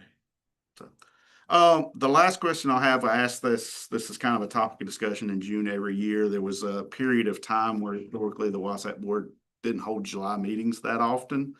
So I wanted to bring that up as an item for discussion if we wanted to have a July meeting or not. There's nothing from a staff level moving a project forward standpoint that if we didn't do it, that would affect the schedule of a project, but we do have a lot going on. We do have a lot to discuss. We do have a lot of decisions. So I'm not pushing for that. I just wanted to offer that, as July is a tough time when people schedule. If it helps at all, I will not be having a WSAC July meeting because I'll be in Ohio visiting family. So if you guys want to meet, I support that. You guys let's go right on it. I think we should meet so we can work him absent. That's true. Appreciate it. Karen. Okay. I'm open. Okay.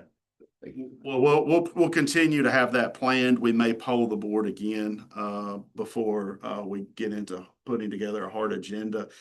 If we do have a meeting, I would imagine it to be a pretty light agenda and a fairly light meeting to move. Got out right at the right time, Robin. Okay. You still get your July off. All right, that's all I have. Any questions for Chad? All right, we will move into public comment. If there's anyone here that would like to. All right, seeing none, we will continue to move forward. We do have a short closed session, so we will entertain a motion to go into closed session authority GS 143-318-11A1.